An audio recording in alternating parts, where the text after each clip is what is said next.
안녕하세요. 여러분, 오늘은 한 부부의 이야기를 들려드리려고 합니다. 아마 여러분 중에서도 비슷한 경험을 하신 분들이 계실지도 모르겠어요. 결혼 5년 차를 맞은 이현우와 강서진 부부는 송파구의 작은 아파트에서 평범한 일상을 이어가고 있었습니다. 현우는 38살의 IT 기업 백엔드 개발자로 재택 근무를 주로 하며 집에서 보내는 시간이 많았죠. 원칙적이고 차분한 성격의 현우는 가정에 충실한 남편이었고 아내와의 시간을 소중하게 여겼어요. 반면 34살의 서진은 프리랜서 영상 편집자로 고정된 출근 시간 없이 프로젝트마다 일정이 달라지는 편이었습니다. 두 사람은 각자의 일에 바쁘면서도 저녁 시간만큼은 함께 보내려 노력했고 주말이면 근처 카페나 공원을 산책하며 소소한 행복을 나누곤 했어요. 하지만 최근 몇 달 사이 서진의 일상에 미묘한 변화가 생기기 시작했죠.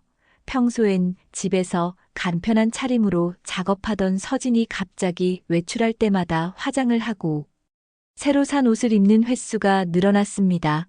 처음엔 클라이언트 미팅이 늘어서 그러려니 했지만 귀가 시간도 점점 불규칙해졌어요. 밤 10시가 넘어 들어오는 날이 잦아졌고 전화가 오면 방으로 들어가 문을 닫고 짧게 통화한 뒤 나오곤 했죠. 현우가 누구냐고 물으면 서진은 클라이언트 때문이라는 말만 반복했습니다. 편집 장비가 더 필요하다며 야간 촬영이 늘었다고도 했지만 예전과 달리 작업물을 보여주지도 않았어요. 현우는 아내를 의심하고 싶지 않았습니다. 결혼 생활 동안 서진은 성실하고 책임감 있는 사람이었고 두 사람 사이에 큰 갈등도 없었죠. 하지만 작은 신호들이 점점 쌓여가면서 현우의 마음속엔 불안감이 자리 잡기 시작했어요. 서진의 휴대폰 화면이 켜지면 재빨리 뒤집어 놓는 모습이나 외출하고 돌아온 뒤 미묘하게 번진 립스틱 자국 같은 것들이 현우의 눈에 들어왔습니다. 그럴 때마다 현우는 스스로를 다독이며 부정적인 생각을 떨쳐내려 애썼죠. 하지만 의심의 씨앗은 이미 마음 깊은 곳에 뿌리를 내리고 있었어요. 어느 금요일 저녁 서진은 급한 외부 미팅이 생겼다며 서둘러 집을 나섰습니다. 평소보다 진한 화장에 새로 산 원피스를 입은 모습이었죠. 현우는 언제 들어오냐고 물었지만 서진은 정확히 모르겠다며 늦을 수도 있다는 말만 남기고 나갔어요. 그날 밤 현우는 12시가 넘도록 잠들지 못한 채 거실 소파에 앉아 있었습니다. 새벽 1시가 다 되어서야 서진이 돌아왔고 피곤하다며 씻지도 않고 침대에 누웠죠. 현우는 아내의 옆모습을 바라보며 알 수 없는 감정에 휩싸였습니다. 믿고 싶지만 의심이 끊임없이 고개를 드는 그 순간이 현우에겐 견디기 힘든 시간이었어요. 주말이 지나고 다시 평일이 시작되었지만 서진의 패턴은 변하지 않았습니다. 오히려 점점 더 잦아지는 외출과 늦은 귀가 그리고 설명 없는 부재 시간들이 현우를 짓눌렀죠.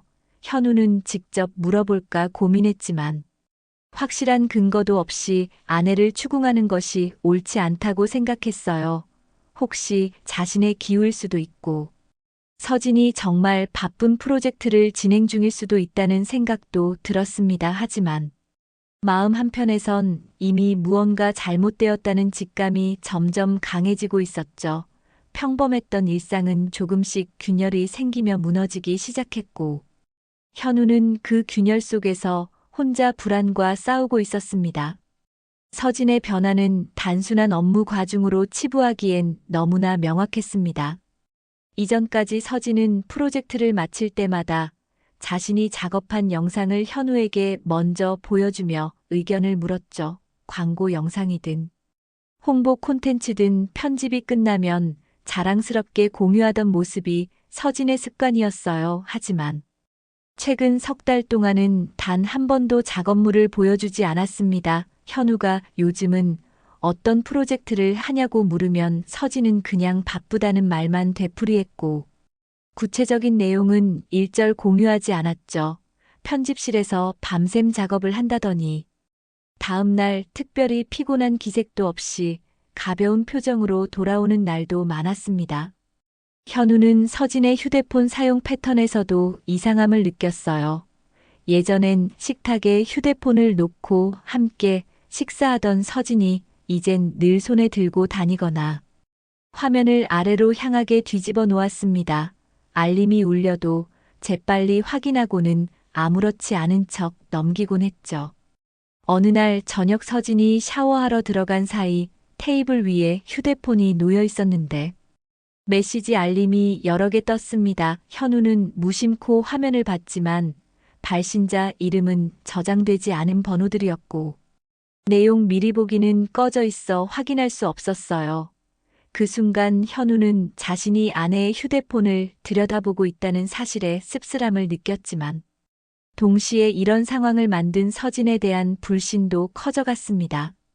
외출 빈도도 점점 늘어났습니다. 주중엔 거의 매일 오후나 저녁 시간에 나가야 한다며 집을 비웠고 주말조차 갑작스러운 일정이 생겼다며 몇 시간씩 사라지곤 했어요. 현우가 함께 나가자고 제안하면 서진은 일 때문이라며 정중히 거절했죠. 그러면서도 외출 전 거울 앞에서 옷을 여러 번 갈아입고 향수를 뿌리는 모습은 단순한 업무 미팅으로 보이지 않았습니다. 특히 평소엔 거의 하지 않던 진한 화장을 하고 새로 산 옷을 입는 빈도가 눈에 띄게 늘었어요. 현우는 서진이 자신을 위해 꾸미는 게 아니라는 사실을 본능적으로 느꼈지만 확신할 수는 없었습니다. 어느 화요일 오후 현우는 재택 근무 중 잠깐 휴식을 취하려고 거실로 나왔습니다. 그때 서진이 통화하는 소리가 방문 틈새로 새어나왔죠. 목소리 톤이 평소와 달리 부드럽고 상냥했어요.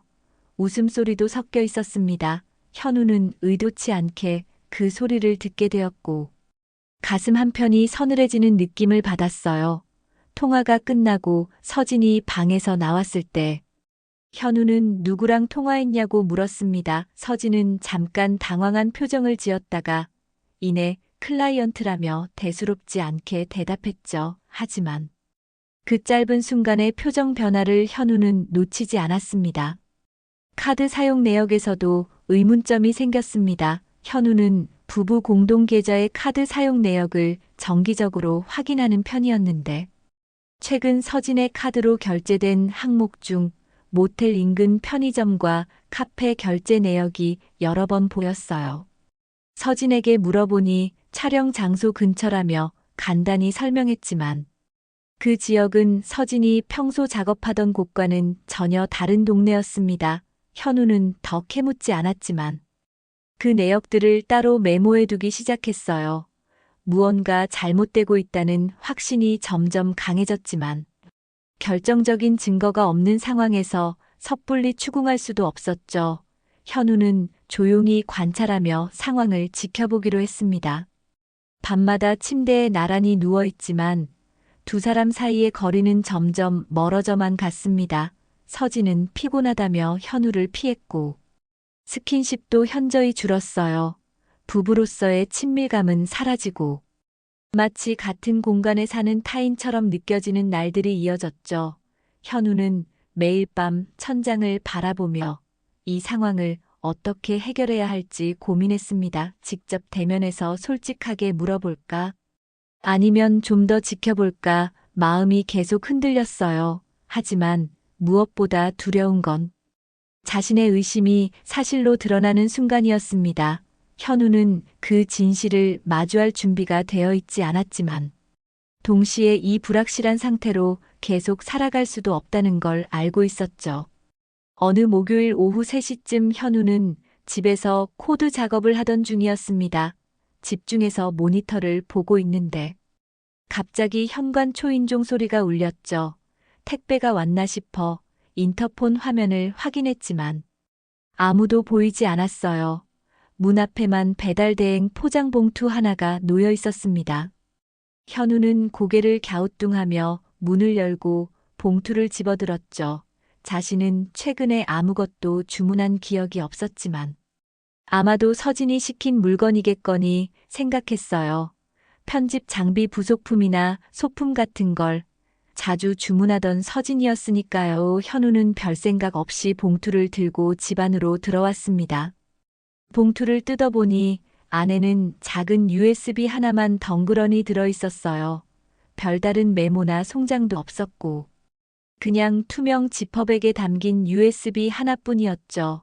현우는 이게 뭘까 싶어 잠시 망설였지만 내용물이 궁금해졌습니다. 혹시 서진의 작업 파일이 담긴 건가 싶기도 했고 실수로 잘못 배송된 건지 확인해야 할 것 같았어요. 현우는 USB를 들고 작업실로 가서 컴퓨터에 연결했습니다. 파일 탐색기 창이 열리고 폴더 하나가 보였죠. 제목은 날짜로만 되어 있었습니다. 현우는 마우스를 움직여 폴더를 클릭했고 안에 있는 동영상 파일을 재생했어요. 화면이 켜지는 순간 현우의 심장이 멈춘 것 같았습니다. 눈앞에 펼쳐진 장면은 현실이라고 믿고 싶지 않을 만큼 충격적이었죠. 모텔 침대 위에서 서진과 낯선 남자가 서로를 껴안고 있는 모습이 선명하게 담겨 있었어요. 두 사람은 옷을 벗은 상태였고 카메라를 의식한 듯 서로를 바라보며 웃고 있었습니다. 영상은 흔들림 없이 고정된 각도로 촬영되어 있었고 화질도 깨끗했죠. 현우는 마우스를 쥔 손이 떨리기 시작했습니다. 이게 진짜일 리 없다는 생각과 동시에 저건 분명 서진이라는 확신이 동시에 밀려왔어요. 영상은 계속 재생되었고 두 사람의 목소리도 들렸습니다. 서진의 목소리가 화면에서 흘러나왔습니다. 오늘 정말 좋았다는 말과 함께 날짜와 장소를 언급하는 대화가 이어졌죠. 남자는 서진의 머리를 쓰다듬으며 다음에 또 보자고 말했어요. 두 사람의 대화는 너무나 자연스러웠고 친밀했습니다. 조작된 영상이라고 의심할 여지가 전혀 없었죠. 목소리도 서진이 맞았고 얼굴도 명확했어요. 현우는 영상을 더 이상 볼 수 없어 일시정지 버튼을 눌렀습니다. 화면 속에 멈춰 선 서진의 얼굴이 현우를 바라보고 있었죠. 현우는 그 자리에서 완전히 얼어붙었습니다. 손끝까지 차가워지는 느낌이었고 머릿속이 새하얗게 비는 것 같았어요. 몇 분이 지났는지 몇십 분이 지났는지 알 수 없었습니다. 현우는 의자에 앉은 채로 움직이지 못했죠. 모니터 화면은 여전히 일시정지된 영상을 보여주고 있었고 현우는 그 화면을 멍하니 바라보기만 했어요. 가슴속에서 무언가가 터져 나올 것 같았지만 동시에 아무 감정도 느껴지지 않았습니다. 분노도 슬픔도 배신감도 모든 게 한꺼번에 밀려와 오히려 아무것도 느낄 수 없는 상태가 되어버린 거죠. 현우는 천천히 고개를 들어 창밖을 바라봤습니다. 평범한 오후의 햇살이 방 안으로 들어오고 있었고 밖에선 일상적인 소음이 들렸어요. 하지만 현우에겐 모든 게 비현실적으로 느껴졌습니다. 한참을 그렇게 앉아 있다가 현우는 다시 화면으로 시선을 돌렸습니다. 영상 파일의 재생 시간을 확인하니 총 15분 정도였어요. 현우는 나머지 부분을 볼 엄두가 나지 않았지만 동시에 모든 걸 확인해야 한다는 생각도 들었죠. 손가락을 떨며 다시 재생 버튼을 눌렀습니다. 영상은 계속해서 두 사람의 모습을 담고 있었고 중간중간 대화 소리도 들렸어요. 남자의 얼굴도 선명하게 보였습니다. 20대 중후반쯤으로 보이는 남자는 캐주얼한 옷차림이었고 말투도 편안했죠. 서진은 그 남자 옆에서 행복해 보였습니다. 현우가 본 적 없는 표정이었어요. 영상이 끝날 때쯤 현우는 완전히 무너져 내렸습니다. 책상에 팔을 올리고 고개를 떨구었습니다. 숨을 쉬는 것조차 힘들게 느껴졌죠. 5년이라는 시간 동안 쌓아온 신뢰와 사랑이 15분짜리 영상 하나로 산산조각 났습니다. 현우는 주먹을 불끈 쥐었다가 폈다를 반복했어요. 분노가 치밀어 오르다가도 깊은 슬픔에 잠기고 다시 허탈함이 밀려왔습니다. 감정의 롤러코스터가 끊임없이 이어졌죠. 현우는 USB를 빼서 손에 쥐고 한참을 바라봤습니다. 이 작은 장치 하나가 자신의 인생을 완전히 뒤바꿔 놓았다는 사실이 믿기지 않았어요. 하지만 부정할 수 없는 현실이었습니다. 현우는 한참을 멍하니 앉아 있다가 문득 배달 봉투를 다시 집어들었습니다. 봉투 겉면에 찍힌 로고를 자세히 보니 낯익은 디자인이었죠. 현우의 대학 동기인 박진수가 3년 전부터 운영하고 있는 배달대행 업체 로고였어요. 진수는 대형 플랫폼이 아닌 소규모 지역 기반 배달대행 서비스를 운영하며 꽤 안정적으로 사업을 키워가고 있었습니다. 현우는 이게 단순한 우연일 리 없다고 직감했어요.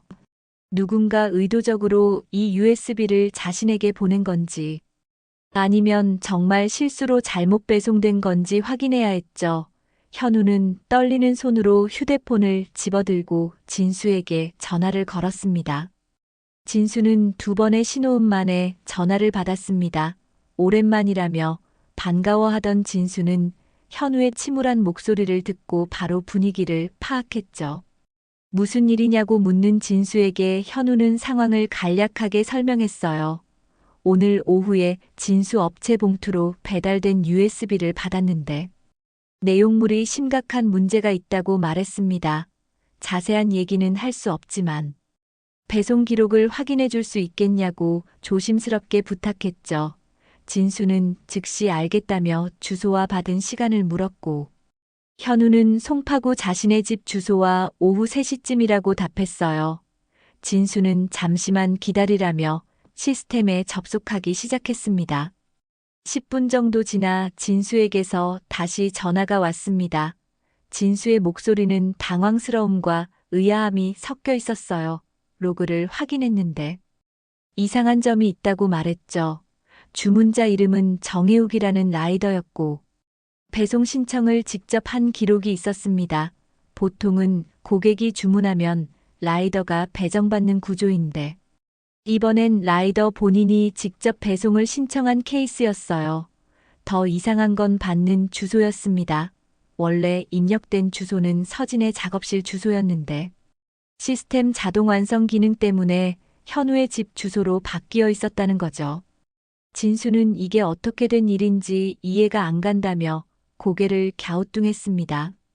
현우는 진수의 설명을 들으며 퍼즐 조각이 맞춰지는 느낌을 받았습니다. 자동 완성 오류라는 말에 현우는 작년 겨울을 떠올렸어요. 서진의 생일 선물로 새 태블릿을 주문했을 때 진수 업체를 이용한 적이 있었죠. 그때 받는 사람을 서진으로 하고 집 주소를 입력했었습니다. 시스템에 서진 이름과 현우 집 주소가 함께 저장되어 있었던 거예요. 그러니까 정혜욱이 서진 이름으로 배송 신청을 하면서 주소를 입력하려 할 때 자동 완성으로 현우의 집 주소가 뜬 거였죠. 정혜욱은 아마 확인도 제대로 안 하고 그대로 진행 버튼을 눌렀을 겁니다. 현우는 이 모든 상황이 단순한 실수에서 비롯되었다는 사실에 기가 막혔어요. 진수는 정혜욱이라는 라이더에 대해 좀 더 설명했습니다. 36살의 남성으로 1년 전부터 업체에 등록되어 활동하는 라이더였죠. 평소 성실하게 일하는 편이었고 특별한 문제를 일으킨 적도 없었다고 했어요. 다만 최근 몇 달간은 배달 건수가 줄었고 활동이 뜸했다는 기록이 있었습니다. 진수는 이 라이더가 왜 개인적으로 배송을 신청했는지 이해할 수 없다며 필요하면 연락처를 알려줄 수 있다고 제안했죠. 현우는 고맙다며 일단은 혼자 생각을 정리해보겠다고 답했습니다. 진수는 무슨 일인지 물었지만 현우는 나중에 얘기하겠다며 전화를 끊었어요. 전화를 끊고 난 뒤 현우는 모든 상황을 정리하기 시작했습니다. 정혜욱이라는 남자가 서진과 촬영한 영상을 USB에 담아 서진에게 보내려 했던 거였죠. 아마도 둘 사이의 특별한 순간을 기념하려는 의도였을 겁니다. 하지만 배송 주소를 제대로 확인하지 않아 시스템 자동 완성으로 현우의 집으로 배송된 거였어요. 만약 정혜욱이 주소를 한 번만 더 확인했더라면 현우는 이 사실을 영원히 모르고 지냈을지도 모릅니다. 우연이자 실수가 숨겨진 진실을 드러낸 셈이었죠. 현우는 씁쓸한 웃음을 지었습니다. 이렇게 어처구니 없는 방식으로 아내의 불륜을 알게 될 줄은 상상도 못했어요. 현우는 책상 서랍을 열고 노트와 펜을 꺼냈습니다. 감정에 휘둘리지 않고 냉정하게 대처해야 한다고 스스로에게 다짐했죠. 노트 첫 페이지에 오늘 날짜를 적고 USB 발견 시각과 진수에게 확인한 내용을 하나씩 기록하기 시작했어요. 정혜욱이라는 이름, 서진의 작업실 주소, 배송 오류의 경위까지 빠짐없이 적어 내려갔습니다. 증거를 확보하고 상황을 명확히 정리하는 게 먼저라고 판단했죠.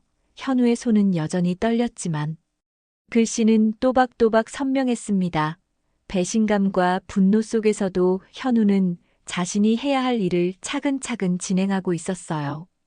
현우는 진수에게 다시 연락해 정혜욱에 대해 더 알아봐 달라고 부탁했습니다. 진수는 흔쾌히 도와주겠다며 라이더 등록 정보와 최근 활동 내역을 자세히 조사하기 시작했죠. 이틀 뒤 진수는 현우를 만나자고 했고 두 사람은 송파구의 조용한 카페에서 마주 앉았습니다.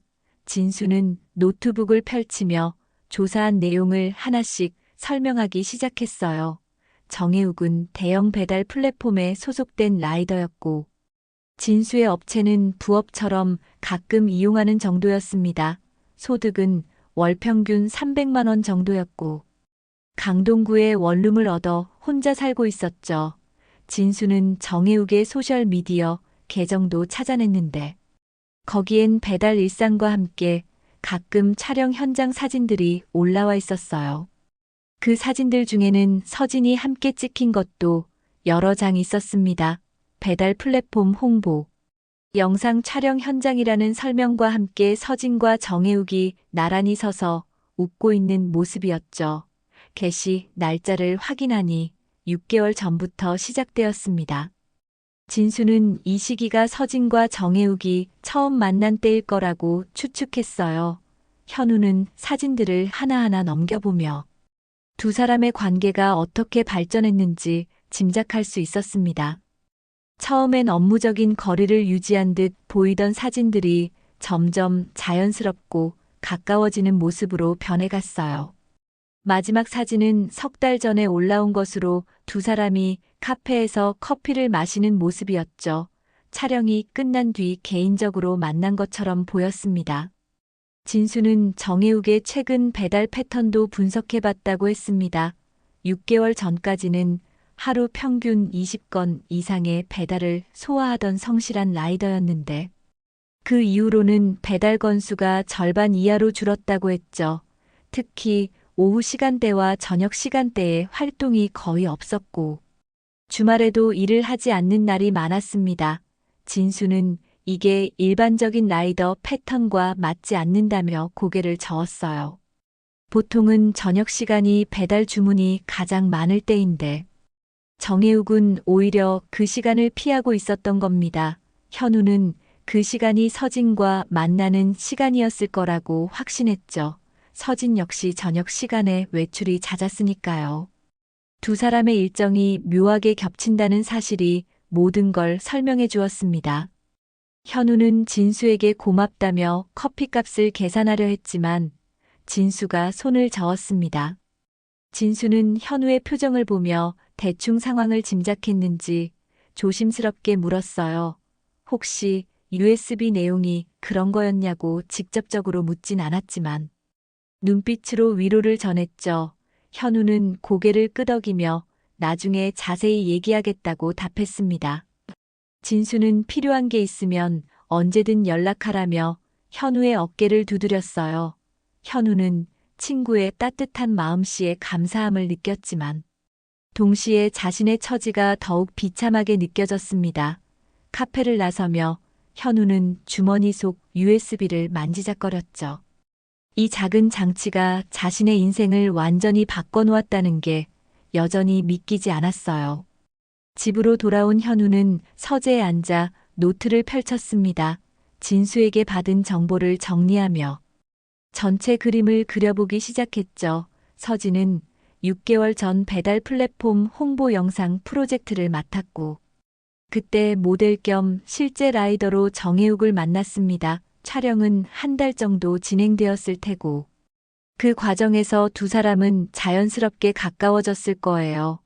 정혜욱은 서진보다 2살 어렸고, 자유로운 직업 특성상 시간 조절이 가능했습니다. 서진 역시 프리랜서로 고정된 일정이 없었으니 만나기에 좋은 조건이었죠. 현우는 두 사람이 어떻게 친구에서 연인으로 발전했을지 상상하고 싶지 않았지만 머릿속에선 자꾸 그 장면들이 떠올랐습니다. 카드 사용 내역을 다시 꺼내 살펴봤습니다. 모텔 근처 편의점 결제가 처음 나타난 건 넉 달 전이었죠. 그 이후로는 거의 매주 한두 번씩 비슷한 지역에서 결제 내역이 보였어요. 커피관 편의점, 간식 주유비 같은 소액 결제들이었지만 패턴이 명확했습니다. 현우는 달력을 펼쳐 서진의 외출 날짜와 카드 사용 내역을 대조해봤죠. 거의 일치했습니다. 서진이 급한 미팅이 있다며 나갔던 날들이 전부 정혜욱과 만난 날이었던 거예요. 현우는 그동안 자신이 얼마나 순진했는지 깨달았습니다. 서진의 거짓말을 전혀 의심하지 않고 믿었던 자신이 바보 같았죠. 하지만 이제는 달랐습니다. 현우는 냉정하게 모든 증거를 모으고 있었어요. 영상 속 대화 내용도 다시 떠올려 봤습니다. 서진과 정혜욱은 서로를 애칭으로 부르며 다음 만남을 기약했고, 그날이 특별한 날이라는 언급도 있었죠. 아마도 두 사람이 사귄 지 100일이나 기념일 같은 날이었을 겁니다. 그걸 기념한다며 영상까지 촬영한 거였어요. 현우는 그 영상이 원래 서진에게 선물로 전달될 예정이었다는 사실에 치를 떨었습니다. 만약 배송 주소가 제대로 입력되었다면 서진은 그 영상을 받아보고 행복해했겠죠. 정혜욱의 실수가 아니었다면 현우는 아무것도 모른 채 계속 속았을 겁니다. 현우는 노트를 덮으며 깊은 한숨을 내쉬었어요. 분노보다는 서늘한 냉정함이 마음을 지배하고 있었습니다. 현우는 모든 증거를 정리한 뒤 법적 대응을 준비하기로 결심했습니다. 감정적으로 서진을 추궁하거나 정혜욱을 직접 만나는 건 아무 의미가 없다고 판단했죠. 오히려 법적 절차를 통해 명확하게 책임을 묻는 게 가장 확실한 방법이라고 생각했어요. 현우는 인터넷을 검색해 이혼 전문 변호사를 알아보기 시작했습니다. 여러 법률사무소를 비교한 끝에 강남구에 있는 최다솜 변호사의 사무실을 찾아가기로 했죠. 최다솜은 가정법률 전문가로 이혼소송과 상간소송에서 높은 승소율을 자랑하는 변호사였습니다. 상담 예약을 잡고 현우는 준비한 자료들을 가방에 챙겼어요. USB와 배송 기록, 카드 사용 내역, 그리고 자신이 정리한 노트까지 빠짐없이 담았습니다. 상담 당일 현우는 긴장된 마음으로 법률사무소 문을 열었습니다. 깔끔하게 정돈된 사무실에서 최다솜 변호사가 현우를 맞이했죠. 35살 정도로 보이는 최다솜은 차분하고 단정한 인상이었습니다. 현우를 응접실로 안내한 뒤 어떤 일로 찾아왔는지 물었어요. 현우는 잠시 망설이다가 아내의 불륜 사실을 알게 되었고 이혼과 법적 대응을 하고 싶다고 말했습니다. 최다솜은 고개를 끄덕이며 구체적인 상황을 설명해 달라고 했죠. 현우는 가방에서 자료들을 꺼내며 차근차근 지난 일주일간의 일들을 설명하기 시작했습니다. USB가 잘못 배송된 경위부터 영상 내용, 그리고 정혜욱에 대해 조사한 내용까지 빠짐없이 전했어요. 최다솜은 USB를 받아 노트북에 연결했습니다. 영상을 짧게 확인한 뒤 표정 하나 변하지 않고 고개를 끄덕였죠. 이 정도면 명백한 불륜 증거라고 말했습니다. 배송 기록과 카드 사용 내역도 모두 정황 증거로 활용 가능하다고 설명했어요. 최다솜은 법적으로 두 가지 방향으로 진행할 수 있다고 했습니다. 첫째는 서진을 상대로 한 이혼 소송이었고, 둘째는 정혜욱을 상대로 한 상간남 손해배상 청구였죠. 두 가지를 동시에 진행하는 게 가장 효과적이라고 조언했습니다. 이혼 소송에서는 서진이 유책 배우자가 되기 때문에 위자료와 재산 분할에서 현우에게 유리한 조건을 받을 수 있다고 설명했어요. 상간남 소송은 배우자 아닌 제3자가 부부관계를 침해한 것에 대한 손해배상을 청구하는 거라고 덧붙였습니다. 현우는 조용히 듣고 있다가 질문을 던졌습니다. 소송이 진행되는 동안 얼마나 시간이 걸리는지, 그리고 서진과 정혜욱이 도망갈 가능성은 없는지 물었죠. 최다솜은 이혼 소송은 보통 6개월에서 1년 정도 걸리지만 상대방이 불륜 사실을 인정하면 훨씬 빨리 끝날 수 있다고 답했습니다. 정혜욱의 경우 배달 플랫폼에 등록된 라이더라 개인정보가 명확하고 도망가기 어렵다고 설명했어요. 오히려 소송이 시작되면 직업활동에 지장을 받을 가능성이 크다고 덧붙였죠. 현우는 고개를 끄덕이며 그럼 바로 진행해달라고 요청했습니다. 최다솜은 알겠다며 필요한 서류들을 준비해달라고 했어요.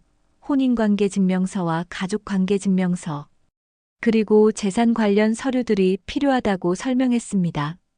상담을 마치고 나오는 길에 현우는 묘한 안도감을 느꼈습니다.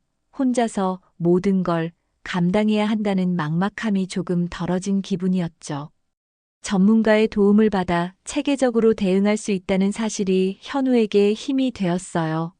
법률사무소를 나와 지하철역으로 걸어가는 동안 현우는 지난 5년을 떠올렸습니다. 서진과 처음 만났을 때, 결혼식을 올리던 날, 신혼여행을 갔던 순간들이 파노라마처럼 스쳐 지나갔죠.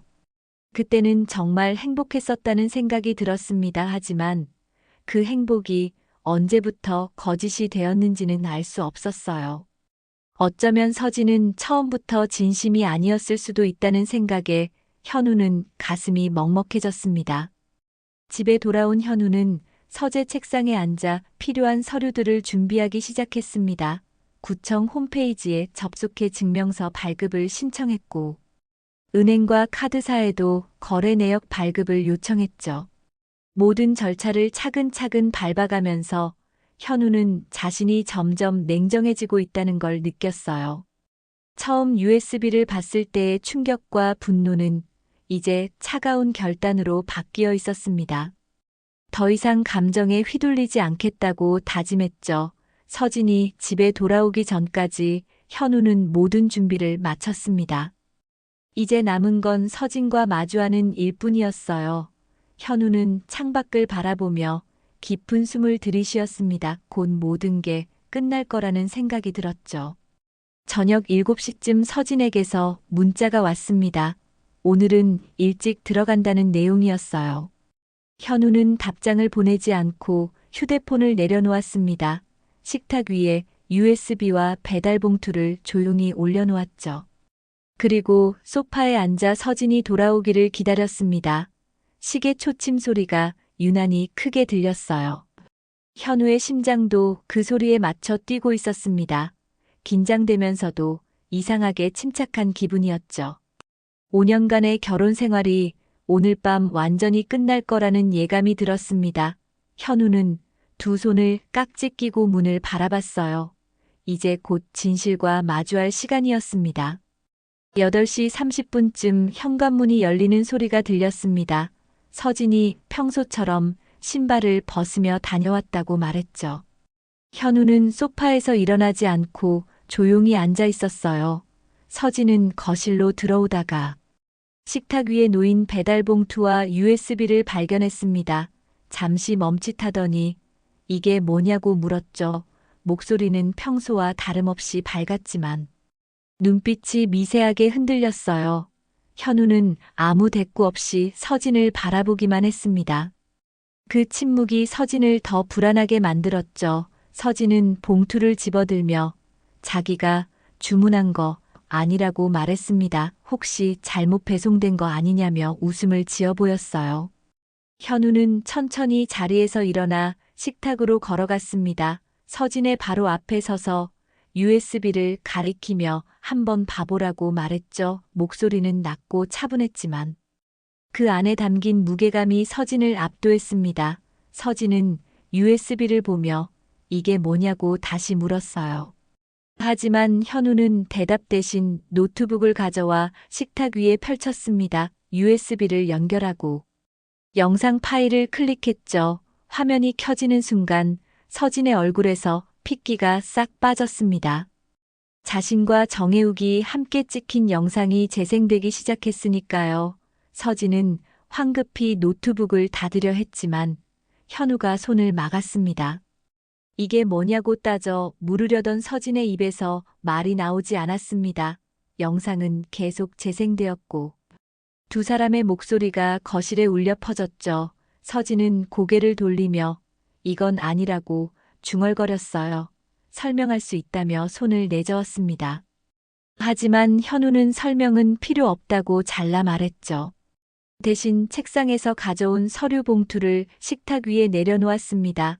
배송 기록과 카드 사용 내역, 그리고 정혜욱에 대한 조사 내용이 모두 담긴 자료였어요. 서진은 봉투 안을 들여다보다가 주저앉듯 의자에 앉았습니다. 더 이상 부정할 수 없다는 걸 깨달은 표정이었죠. 서진은 입술을 떨며 말을 이어가려 했습니다. 실수였다고, 순간의 잘못이었다고 변명하기 시작했죠. 하지만 현우는 고개를 저으며 6개월이 순간이냐고 물었습니다. 카드 내역을 보면 넉 달 전부터 꾸준히 만났다는 게 다 나온다고 말했어요. 서진은 할 말을 잃고 고개를 숙였습니다. 눈물이 뺨을 타고 흘러내렸지만 현우는 아무런 동요도 보이지 않았죠. 오히려 더 차갑게 식은 목소리로 이혼하겠다고 말했습니다. 변호사를 통해 법적으로 진행할 거라고 덧붙였어요. 서진은 고개를 들어 현우를 바라봤지만 현우의 눈빛은 이미 서진을 향한 애정이 완전히 사라진 상태였습니다. 서진은 울먹이며 미안하다고 반복했습니다. 용서해달라고 애원했지만 현우는 한 발짝 물러서며 더 이상 할 말이 없다고 선언했죠. 내일부터 변호사가 연락할 거니 절차에 협조하라고만 말했습니다. 그리고 당분간 자신은 다른 곳에서 지낼 테니 서진도 준비하라고 덧붙였어요. 서진은 책상에 엎드려 소리내어 울기 시작했습니다. 5년간 쌓아온 모든 것이 무너지는 소리였죠. 현우는 그 모습을 보며 가슴 한편이 아팠지만 동시에 이미 끝났다는 걸 확신했습니다. 배신당한 신뢰는 다시 회복될 수 없다는 걸 알고 있었으니까요. 현우는 방으로 들어가 미리 준비해둔 가방을 들고 나왔습니다. 서진은 여전히 책상에 엎드린 채 흐느끼고 있었어요. 현우는 마지막으로 서진을 바라보며 왜 그랬냐고 물었습니다. 서진은 대답하지 못했죠. 이유를 설명할 수 없었던 겁니다. 현우는 더 이상 기다리지 않고 현관문을 열었습니다. 문을 닫는 순간 뒤에서 서진이 이름을 부르는 소리가 들렸지만 현우는 돌아보지 않았어요. 복도를 걸으며 현우는 깊은 한숨을 내쉬었습니다. 5년간의 결혼 생활이 이렇게 끝나는구나 싶었죠. 엘리베이터 버튼을 누르며 현우는 앞으로 남은 절차들을 떠올렸습니다. 이제 시작일 뿐이었어요. 현우는 친구 집에 며칠 머물다가 송파구 근처 오피스텔을 계약했습니다. 작지만 깔끔한 원룸이었고 혼자 살기엔 충분했죠. 이사를 마친 뒤 최다솜 변호사와 본격적으로 소송 준비에 들어갔어요. 서진은 변호사를 선임했지만 명백한 증거 앞에서 반박할 여지가 없었습니다. 결국 불륜 사실을 인정했고 이혼 조건에 대한 협의가 시작되었죠. 유책 배우자인 서진은 위자료 3천만 원을 현우에게 지급하기로 했고 재산 분할에서도 불리한 비율을 감수해야 했습니다. 현우가 결혼 전부터 모아온 예금과 결혼 후 구입한 자동차는 모두 현우의 몫이 되었어요. 아파트 전세금도 현우가 전액 가져가기로 합의했습니다. 정혜욱에 대한 상간남 소송도 동시에 진행되었습니다. 최다솜은 정혜욱의 주소를 확인하고 소장을 발송했죠. 정혜욱은 처음엔 연락을 피하려 했지만 배달 플랫폼에 등록된 라이더라 개인정보가 명확해 도망칠 수 없었습니다. 결국 변호사를 통해 합의 의사를 밝혀왔어요. 정혜욱은 손해배상금 2천만 원을 분할로 지급하기로 했고 서진과의 관계를 즉시 단절하겠다는 각서도 작성했습니다. 소송 과정에서 정혜욱의 소속 플랫폼에도 상황이 알려졌고 그는 사실상 배달 일을 계속하기 어려운 처지가 되었죠. 평판이 나빠진 정혜욱은 다른 지역으로 이동해 새로운 일을 찾아야 했습니다. 이혼 소송은 생각보다 빠르게 마무리되었습니다. 석 달 만에 모든 절차가 끝났고 현우와 서진은 법적으로 남남이 되었죠. 마지막 법원 출석날 현우와 서진은 복도에서 마주쳤습니다. 서진은 여윈 얼굴로 현우를 바라봤지만 현우는 고개만 살짝 숙이고 지나쳤어요. 더 이상 할 말이 없었습니다. 판사는 이혼 판결문을 낭독했고 두 사람의 5년 결혼 생활은 공식적으로 종료되었습니다. 법원을 나서며 현우는 하늘을 올려다봤어요. 가을 하늘은 맑고 높았습니다. 무거운 짐을 내려놓은 듯 어깨가 가벼워지는 기분이었죠. 서진은 이혼 후 일거리를 구하기 힘들어졌습니다. 프리랜서 업계는 생각보다 좁았고 소문은 빠르게 퍼졌어요. 불륜으로 이혼했다는 사실이 알려지면서 클라이언트들이 하나둘 연락을 끊기 시작했습니다. 새로운 프로젝트 의뢰도 뚝 끊겼죠. 서진은 결국 서울을 떠나 지방으로 내려가야 했습니다. 정혜욱과의 관계도 소송 이후 완전히 끝났어요. 두 사람은 서로에게 연락하지 않았고 만나지도 않았습니다. 뜨겁게 타올랐던 감정은 법적 책임 앞에서 차갑게 식어버렸죠. 정혜욱은 건설 현장 일용직으로 일하며 손해배상금을 갚아나가고 있었고 서진은 작은 영상 제작사에 계약직으로 들어가 근근히 생활을 이어갔습니다. 현우는 새로운 일상에 적응해 나갔습니다. 오피스텔에서 혼자 사는 생활이 처음엔 낯설었지만 점차 익숙해졌어요. 주말엔 혼자 영화를 보거나 책을 읽으며 시간을 보냈습니다.